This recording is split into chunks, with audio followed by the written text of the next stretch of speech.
Good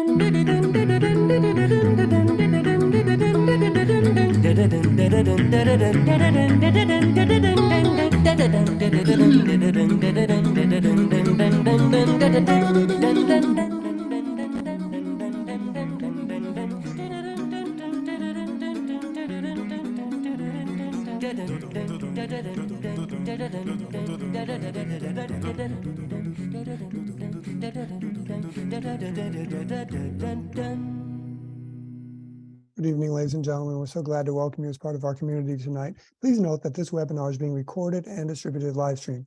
By entering this virtual meeting room, you give your consent to be recorded and distributed by Vienna Live with Simeon Morrow Public Speaking Presentations, and other third parties. If you prefer to not be recorded, please turn off your camera and or microphone and or go to the link to the Facebook Live video feed, the link to which I've just placed in the chat room. For a better experience, please turn off your microphone and set your video to gallery view. This show thrives on participant contributions, and all participants are encouraged to actively participate in this webinar by asking questions and making comments. To do so, please either write in the chat room, raise your hand, or turn on your microphone and say hi, and I'll be delighted to include your perspective in the conversation. Tonight, our featured guests are Dolora Zajick, a mezzo-soprano and founder, president, and general director of the Institute for Young Dramatic Voices, and Luana DeVol, a soprano and artistic director of the American Wagner Project. We are also pleased to be joined by Rona Sharira, a contralto, and Randa Melem, a mezzo-soprano, both of whom attend the Institute for Young Dramatic Voices.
Ms. Zajick, welcome.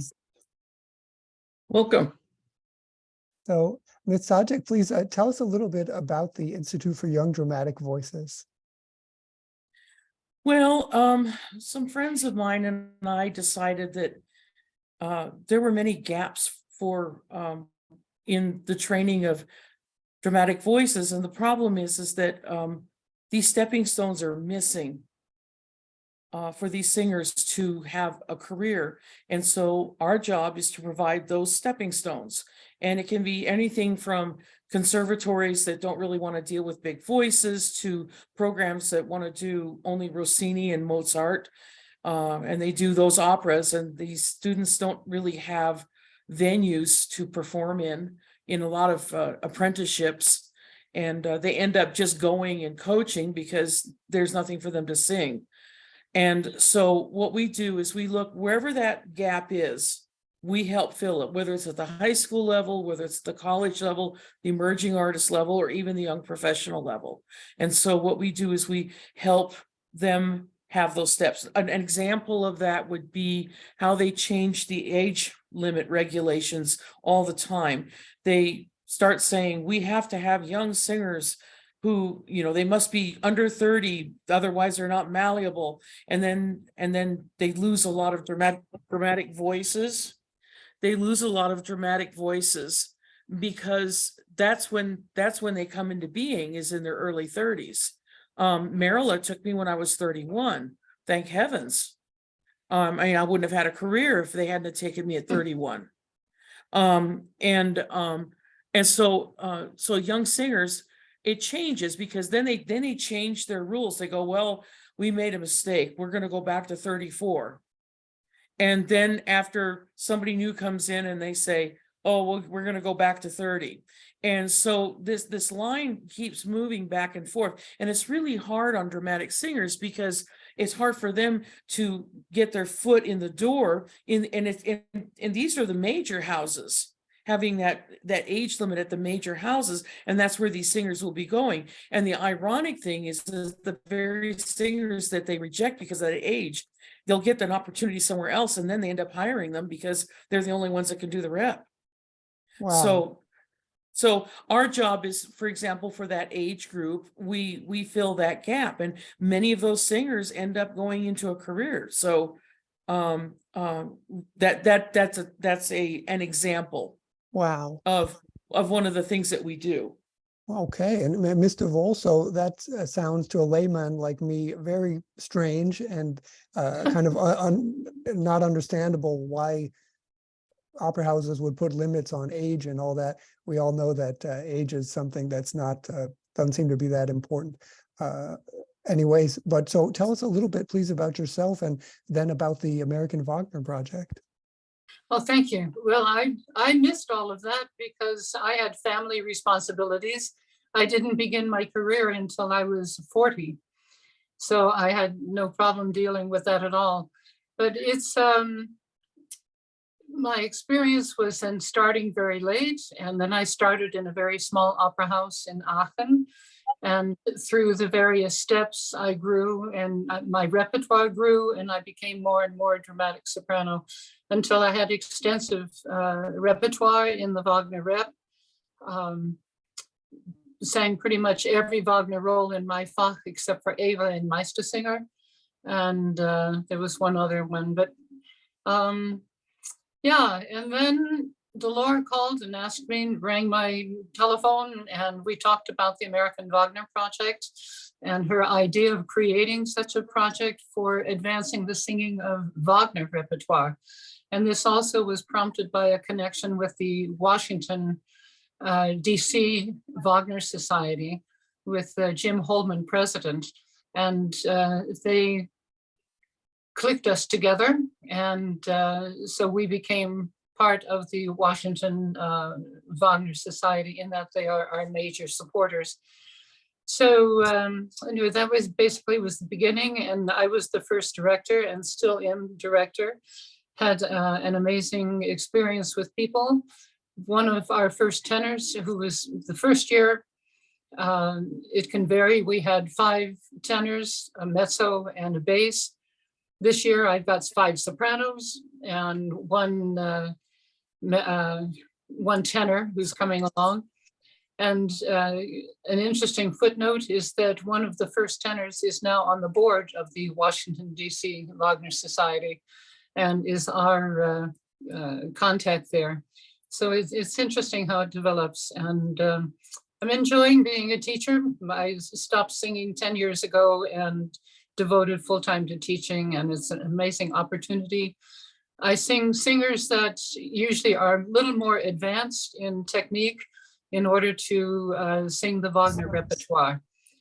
So it's a specialized division of Dolora's great institute for young dramatic sopranos. We are separate, but yet we share the administrative department, and it's working very well, I think. Fantastic. So now I'd like us to get a better grasp of what you mean when you say a Wagner soprano or Wagner singer. So that's kind of not so clear to many of us. When I asked Ms. Zajick to give me an example of what is not a Wagner singer, she told me, okay, well, listen to this guy, Levi Sakapane singing. So anyways, we're going to hear this singing, and then we're going to go on to hear what a Wagner singer is.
Okay, so this, That's fabulous. so that was not a Wagner tenor. So anyways, now this brings us to our first roundtable. What is a dramatic voice?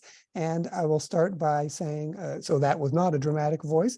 And the LA Opera writes about a dramatic singer named Isak Savage. He is an incredible Helden tenor, German for heroic tenor, and that means he'll knock your socks off, brings his rare, beautiful voice to the most challenging roles in opera. So that sounds strange to many of us because we just heard this other tenor sing, and we thought, wow, that was pretty awesome, as Fabulous. Mr. Vole just confirmed. So, Ms. Zajick, tell us. Actually, let's start with you, Mr. Vole. Do you agree? What is a dramatic voice? Well, the implication is that the voice is sizable, that it can sing over an orchestra with that's a very large. For example, in Electra, the orchestra is over 100 pieces on stage, and with the aria that we just heard, the orchestra might be 35 pieces to 40 pieces. So speaking of violins and maybe very light woodwinds, you have much thicker orchestration, and the voice has to be able to soar over that and be heard. So that's the size of the voice is usually one indication of dramatic tendencies. There's also a matter of stamina. I love singing Italian operas, and I kind of smirk a little bit at the Italian divas, because their entire opera is not even as long as one act that I'm singing in Tristan and Isolde. So it requires a completely different kind of physical stamina, a physical power. You have to be very healthy to be a Wagner singer. So, I think those are the two major things that would really determine it. There are other factors, perhaps the language ability and diction. Wagner played great worth on being able to understand the words, in which I do too. Now, but the concept in being Wagner singer can also lead to a negative, in that it was called the Bayreuth bark, where is not what I teach. I teach singing Italian at vowels with very good German diction. So that is what I aim for when I'm working with my Wagner singers, to sing beautifully, but with clarity, because the diction is important. Okay, so I would like Ms. Zajick to respond. Ms. Zajick, I understand that you are a famous singer of the Italian repertoire. So tell us what is your response? What is a dramatic voice? Well, similar to what Luana said, you have to have a voice with bite that can cut through the orchestra, especially the brass, or when you have a lot of instruments playing one pitch at the same time. And composers do that to magnify the sound. And so you have to be able to cut that, and you've got to have the stamina to do that. And not many singers have that kind of stamina. And they have to be able to do it without pushing. And a lot of people, they try to make their voice bigger than it is. And that's led to the ruin of many voices. Now, Isakaya came to us. He was one of those unrecognized talents, and we were able to help bridge the gap for him so he could have a career. And he was what we would consider a real Helden tenor. Okay, let's take a look at Isaac, who is singing Wagner.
dahin.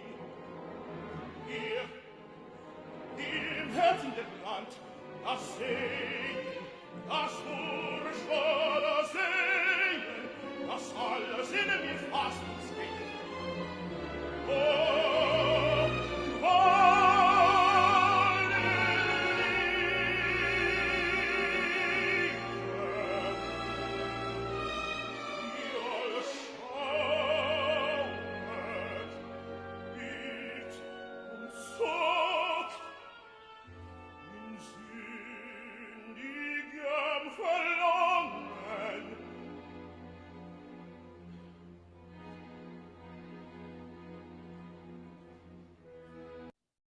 Fantastic. So tell us when you hear that, Miss Zajick, what are we looking for? Where he's obviously talking about he's been injured. Okay. Well, Luana's the Wagner Please, expert. first of all, please. Well, he exemplified for me exactly what we were talking about, that he had a beautiful, beautiful line, but yet I understood so much of his diction. It was wonderful, beautiful. And Ms. Zajick, how did you get it? So that tell us about those steps you took to get him to bridge that gap Well, that he was having. I heard him. I was invited to present an award at a competition. I think it was the Gari competition. I'm not sure. It was a while back.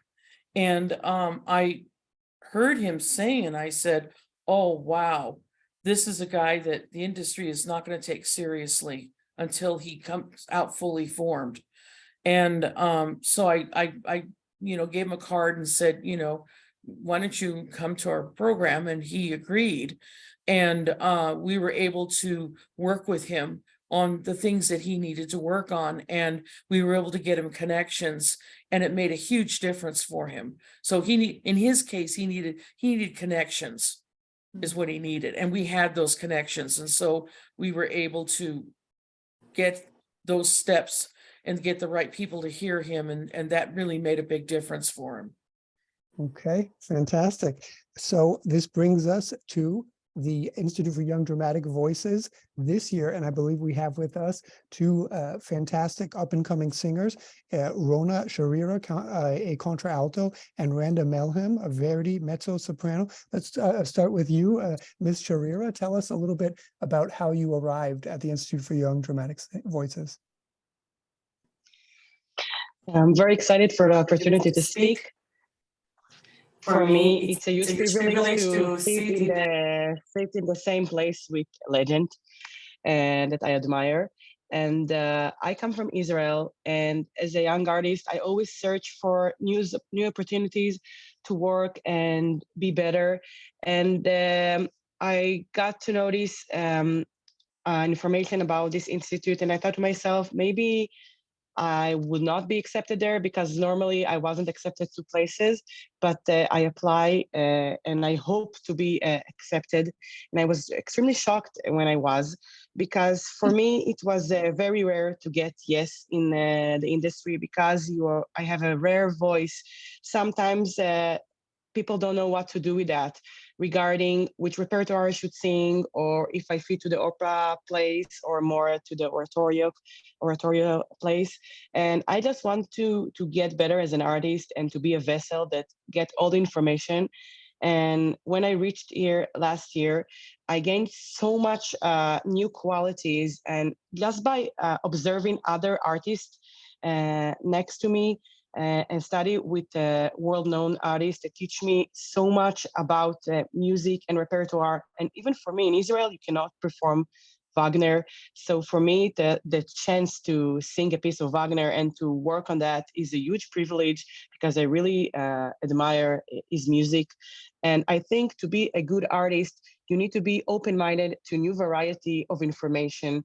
And you cannot be only isolated with your own technique and what you think is the best. You always need to seek for new stuff for people to tell you what to improve, which repertoire to look, how you can be better as an artist, what you need to learn more to overcome difficulties that maybe you think you overcome them because in your house you feel comfortable with certain stuff. But then when you get out of the world, you understand that sometimes it's even better to be, we have a statement in Hebrew, a tail to the lions instead of a head of the wolf, and to learn from the best people surrounding you. And for example, the Randa that will speak shortly after me, she's one of the best gifts I got in this institute, to get a colleague like her, to learn so much about music and how she interrogates the information she gets from Miss Zajick and Vol, and she put it forward. And I was standing here with such an great coaches that taught me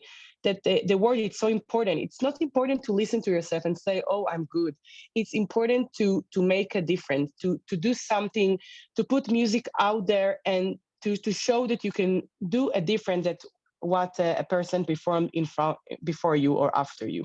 Okay, and Ms. Sharia, maybe you can tell us also a little bit about, for those of us who are not familiar with the music scene in Israel, maybe you can tell us about this Wagner prohibition and what that means, and if that is actually then standing in the way of your career, and about the other challenges, as Ms. Zajick and Mr. Vol were saying, that what they aim to do is provide you with the bridges in order to get where you need to go as a singer. Tell us a little bit about this Wagner prohibition and these challenges that you personally have faced that now you're overcoming.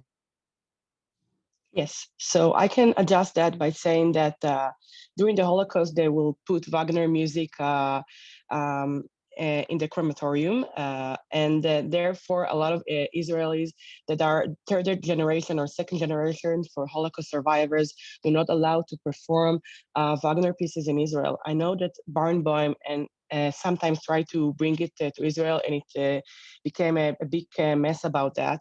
And I am a third generation of a Holocaust survivor, and I have all about that in my house. You don't throw food and everything. And my family don't listen to this kind of music. But I believe as a person, me myself as Rona, that to be more strong in who you are, you should explore all variety of music. And music, when you deal with music through its own self, and you don't search for all the connection, because you also have connection with music through movies. You can put some piece in music and then you will always remember that scene from a movie. But for me, when I perform a piece, I want to make a difference, to make it my own, to try to bring my inner thought into that. And I found Wagner music really talks to me. I don't know why. And actually, my grandma, she was born in Czech Republic and she moved to Germany. So a lot of this tradition is in my blood and veins. So although I'm Jewish, I want to be open-minded to other cultures. And the fact that I can have this in my life, I think make me not ignorant and make me better as an individual that want to explore things throughout music. And when music speaks, it can make a lot of bridges also between nationalities, between past and future. And music is a lot about presence for me. Like, you should be in the present, you should perform now, and somebody will be touched by that. And for me, it's a big privilege to sing Wagner. I can say it with pride. And although I'm a third generation Holocaust survivor, I'm not forgetting anything, but I'm developing with that. And for me, it says a lot that I'm standing in a stage and singing this repertoire and representing my history. And beside that, I also started very late with music. I entered the academy with no knowledge about scores. I didn't even know to read music. It was because in Israel, there is a great music industry. But when I was younger and where I came from Haifa, which is a great place, great city in Israel. But my parents didn't know that their daughter wants to sing opera. And they didn't even thought it's something that it's good for her. So I started so late with this in my life. So I really need to fill up the gap really quickly to overcome those difficulties. And but I knew that this is my thing I need to do in life. This is my purpose. My father worked all his life in a factory. In the age of 40, he left it and became a painter. It made a lot of a problem in our house financially. So I couldn't afford myself going to lessons, but I knew that my father was so happy. And I look at that and I said, I want to be happy as that also. So, and when I start to sing, I'm happy. I don't know how to explain it. So this is why I want to do that. And for me to get that information with such inspiring people, even I believe I can do a career, but regarding that, just to be here is a progress. And as an artist, you need always to have that progress with you. Never stop learning. Okay, Ms. Sharira, thank you so much for letting us into this your family history and for sharing such intimate details with us there. We will treasure them. Thank you. And Miss, Devolve, quickly, I'd just like to get your response. You're the head of this American Wagner organization, and you were singing in post-war Germany in Aachen during a time when, of course, the German nation was coming back together, reunifying and all that, a long process. Wagner is, of course, a central part of the German identity today. Tell us a little bit about your response to what Ms. Sharira just said. Well, first of all, I'm humbled and I'm deeply moved, almost to tears, from what Rona said. It was so personal, so individual. It has so much to do about why we sing, the joy of singing, what it is to our persona, who we are as people. She's just an amazing young lady, so articulate. I'm just, what a privilege to be able to work with a young person and with Rhonda and the others. It's just such an amazing privilege, and I'm so grateful. It keeps me young at the end of my road. So Rona, thank you very much for that. I think when I started in Aachen, it was 1984. And I found myself in a train on the way to Düsseldorf with a German and a Japanese businessman. And here I was, the American. And I thought, this was not so long after the war. And there we were, how quickly things change in our lives and in our world.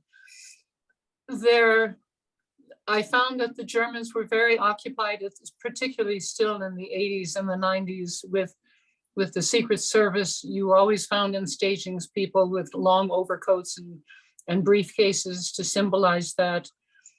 And they were very concerned about how the world viewed them after the war. They were trying to make it up. And I don't know, it was very interesting. I'm grateful to the German culture. They gave me an opportunity to sing, which is what made my life happy too, Rona. And what an enormous pleasure it is. And you have to be grateful that you can sing, be accompanied by musicians, and have listeners listening to you so involved in what you're doing. And there's just something about the exchange of music without speech, without verbal speech, but with the musical speech. You can reach so many people and move them. And it's just something special that we have, and it's international. It has no boundaries. Fantastic. And I'm so pleased just to be able to have the opportunity. So I don't know if that answered your question, Simeon, but it was amazing. It does. Ms. Mellon, so tell us, how did you get in touch with with the Institute for Young Dramatic Voices? Tell us a little bit about it. Yes, hello. You have to turn the volume down? Okay, great. Sorry about that. Yes, this is, I just want to kind of reiterate what Rona said, because a lot of our experiences have been shared. We became friends last year in her first year in the Institute, and there's been no going back since I met her. I thought everything she said was beautiful and very true of my experience as well. Although I am American and not Israeli. This is my 5th year in the program. So I'm a veteran. And I started in 2019, right before COVID. I entered the program right at the end of my master's degree. And I, went through the American conservatory system. I went to Peabody Conservatory, which is a part of Johns Hopkins University in Baltimore.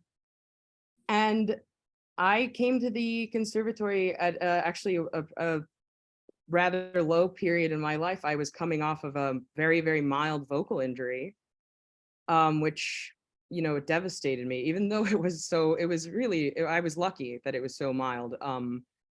And I came to the Institute and I met Miss Zajick and I met Miss DeVol, and they were just so kind and so like willing to still take a chance on me, even though that had happened. And the reason that it happened is because of a lot of what Dolora has already touched on, that I am a bigger voice. I've always had a very large instrument. And when you have a large instrument and people are always flattering you and telling you, wow, it's so powerful, it's so beautiful, and it's so beautiful in its strength, your tendency is to just keep rolling with that, and to go for that loud sound, and you end up pushing, and you end up, again, I was very lucky, and I managed to recover, and I've never had any vocal issues since that very small period of time. And I owe a lot of that to the teaching of Miss Zajick and Miss DeVol, and a lot of what I've learned at the Institute. So for me, coming here, and I've come here every year, even during COVID when it was on Zoom for the past 5 years, it's I don't think I would still be singing if it wasn't for this program. I don't think I would still be pursuing this career if it wasn't for meeting these wonderful teachers and the wonderful coaching staff here and the wonderful friends I've made here in people like Rona. And for me, I started late as well. I did not even pursue, like a lot of American singers, I did not pursue music in my undergraduate degree. And I had a job after college, like a lot of young people do. And I was just, I knew I had a voice, and I gave it up, and I said, I'm going to go to music school. I'm going to pursue this career in the way that I've heard that it's done. And it ended up not being the way that it's done, because like Miss Zajick said, a lot of dramatic voices really, they can't follow the same steps as their lyric counterparts. And I have wonderful friends who are lyrics who are the same age as me, who are, already in the middle of careers and starting their journeys in international careers. But for me, the big voices like Rona's and mine, we take more time, and we require more specialization. We require more care and attention so that things can go smoothly, and so that we can find our place in this industry. And I attribute that to this program. I think that anyone who is been told that they have a particularly strong instrument, I've been telling people for years, like, you should apply for this program. And sometimes they're not dramatic voices. And then I have stuff to learn about how I hear other singers. But every day I'm getting better at that as well. So yeah. And fantastic. So this brings us to our next roundtable. What support do young singers need? Ms. Zajick, you told me in conversation that, quote, there are many difficulties facing conservatory level and emerging artist singers. What most conservatories and young artist programs fail to account for is that it costs 10 times more to educate a singer than to educate an instrumentalist. Singers have to become experts in acting, diction, body movement training, etc. So Ms. Zajick and then Ms. DeVol, please. How does the Institute for Young Dramatic Voices support these singers? We heard from Ms. Mellum a little bit that, she couldn't be placed, that she had this natural talent. And so she was just kept on singing loudly. She just kept on singing loudly. And then Ms. Sharira was saying, they couldn't place her voice. They didn't know what to do with it. Is it oratory? Is it opera? Tell us about how you've been working with these young singers and these stepping stones that the Institute offers. Ms. Zajick?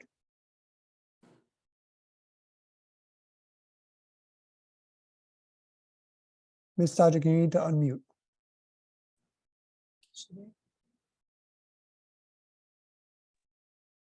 Sorry.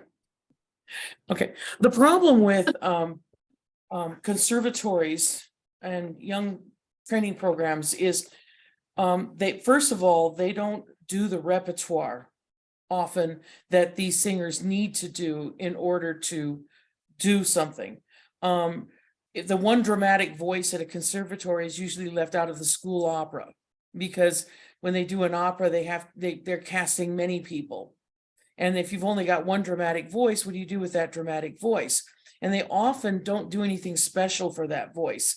And they end up languishing, not getting experience, while their lyric colleagues are getting all kinds of experience and they're not getting any. And then they reach a certain age and then they say, well, you're not experienced. And now whose fault was that?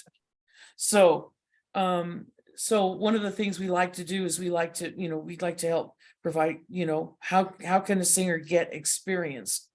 A second thing that you have to take into account is that many people don't have the patience to work with a dramatic voice. Some people don't know how, some people know how, but they just don't want to deal with it, because they hear a voice, they hear the potential, they hear that they haven't been given the kind of care that they need, and they think, well, that's going to be a lot of work.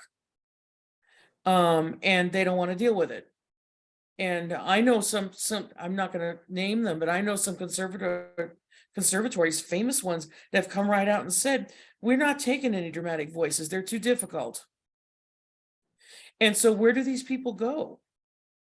And so what we do is we provide that place where they can come and meet others of their own kind, and where they can do things together and have it be a support group for each other. We call it the Ugly Duckling Club because they're really swans that the chickens don't recognize, the chickens and the ducks don't recognize.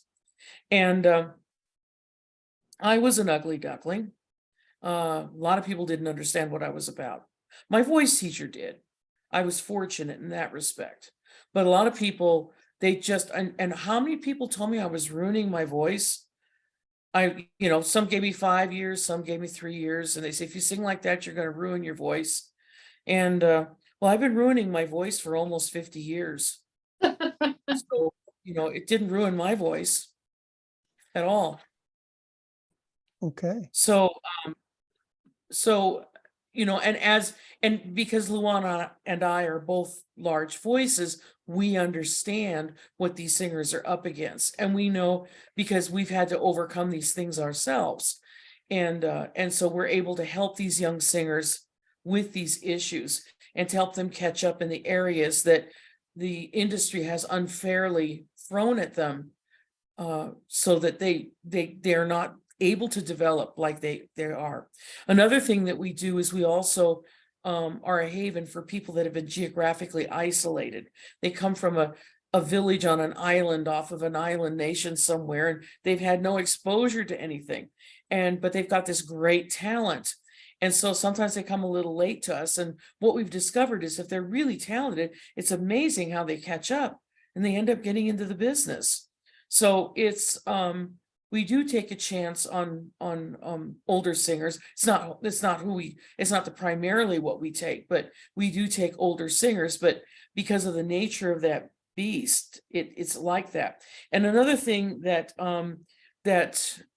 is true of dramatic voices is that most programs, when they are looking for singers, they're looking for a narrow range of experience and polish.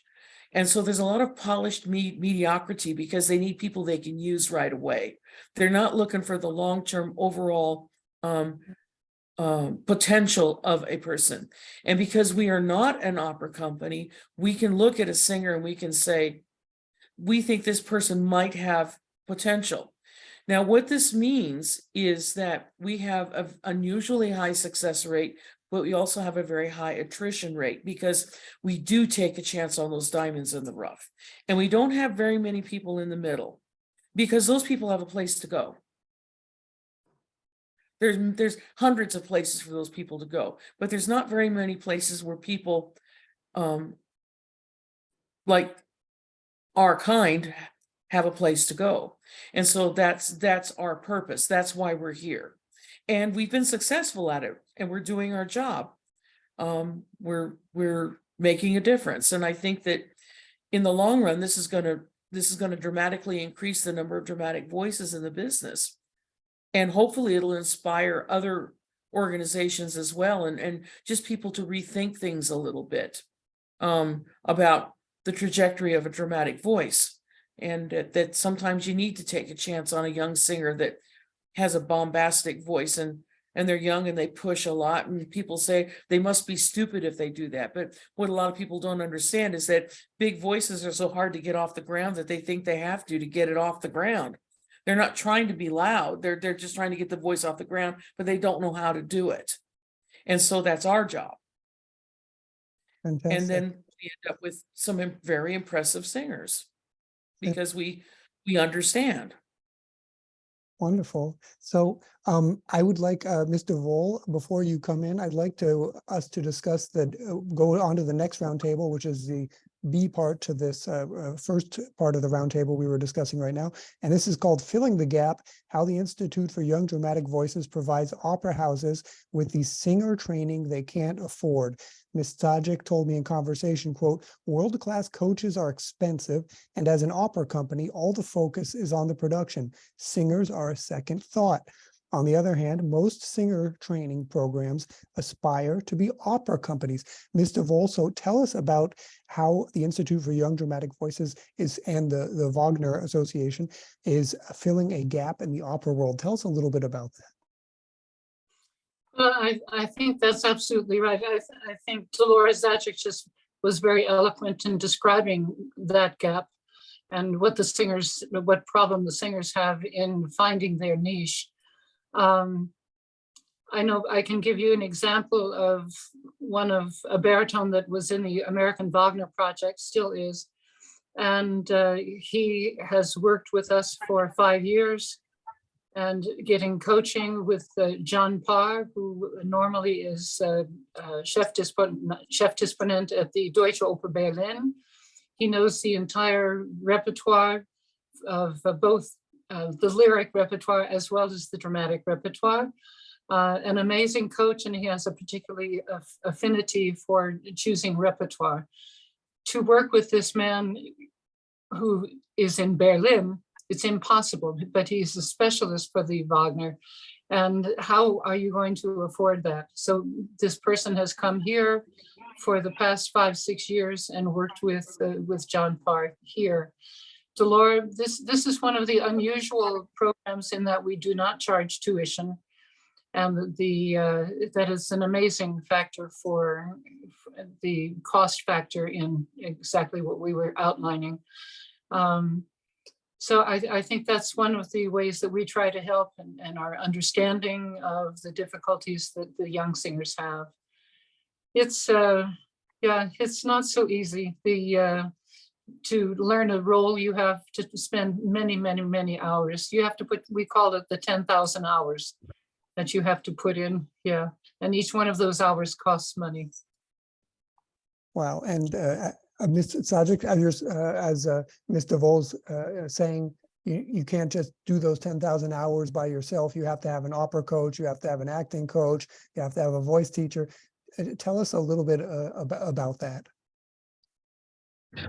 Well, singers have to go to many different coaches for many different things to be good at what they do. And it's extremely expensive. And schools, and so they try to do it in schools, but schools aren't necessarily giving them what they need. Some do, some don't. It just depends on where the school is and what the focus of the program is. But it's very difficult for a big voice to find a place where they can get all that specialized training with the right people. Now, what we do is we have world-class coaches in our program. Like, for example, we have Beatrice Benzi from La Scala. She's a coach at La Scala, so they're getting excellent Italian coaching. We have John Parr, of course, from the Deutsche Oper. We've got coaches from the Met, such as Marianne Barrett. We've got Yelena Kordina, who's our Russian coach. And we have really significant people of stature who are working with these kids, and they're also involved in the selection process. So they know what an opera house really requires. And so when they look at these singers, they're looking at well, is this somebody that the La Scala would really be interested in if we can clean up this, this, and this? That's what they look at. They're not looking at it like a conservatories, which is can we have enough money to have a department, and can we have the school opera, and if you've got a singer, have we got the coaches that can work with them? And that's the realities. And so we bring those coaches. They have an acting coach. They get a lot of acting. They get a lot of diction. It's a very intensive course because we try to teach them what an international level actually requires. Sometimes there's a confidence problem when they realize what it is they have to learn, but that's how they get there. That's how but they also have a very supportive staff that's willing to help them get there, and the students appreciate it. Wow. Okay. So I would like to ask Ms. Zajick and Ms. DeVos right now, what can other people do to get involved with the Institute for Young Dramatic Voices, get involved with the American Wagner Project? What do you need? What do you need? This sounds like you're doing an incredible Money. service. Okay, money. That's it. We need money. And so if you go, all you have to do is go to iydv.org, and there's a donate button at the top. And if you give money, you will be supporting these singers. And also, if you give to the American Wagner Project, well, actually, if you give to the Wagner Society of Washington, D.C., they also that helps them support, because they help fund our Wagner project. So if that is the best way you can do it, because that's how we can pay these coaches to come over and work with these singers. And these singers, they can't afford this. And on top of this, our coaches, we don't pay them what they deserve fee-wise. And they're doing this, they're donating some of that time to us because they believe in the project themselves. So they're not asking for a lot of money, but it does take money. We need to house the staff when they get here. We need to provide airfare. And plus we need to pay them a modest fee. And I wish I could give them more. They deserve a lot more than what we give them. But I'm very grateful for the faculty that do this for us. And money, if you donate money, even if it's just $10, $100, or if you've got a lot more, that helps too, because that could pay for that helps us add another dramatic singer to the business. okay. And Ms. DeVol, is that the same thing for the American Wagner Project? Is that what you need? You don't need volunteers, you just need the donations. Absolutely. And I must say the Wagner Society has been really champions of our program. They're very fascinated with it, interested in it. We keep in touch, and it's absolutely essential. It's very difficult. We're competing with the social needs of the dollar, and people don't realize how important culture is, how important what we do, what we bring music to the younger generation. Those outreach programs are very important. And I think we need to keep training our wonderful young singers like the two that you heard in this program. Fantastic. And that's just one example or two examples of the fine singers that we pull together. And the selective process is very, very rigorous. We screen 2 times, and they're handpicked to be in the program because we feel they belong here. So it's a support that's really needed by the public too, as well. Fantastic. So I'd like to give the last word first to Ms. Melham and then to Ms. Sharira.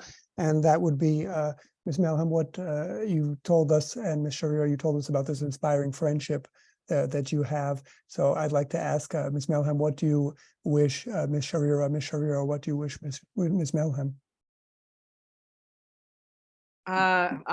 For Rona, I hope that I wish that she continues to pursue this and to continue to use her voice to tell her story and to express her emotions and her heart, because it's such a wonderful heart.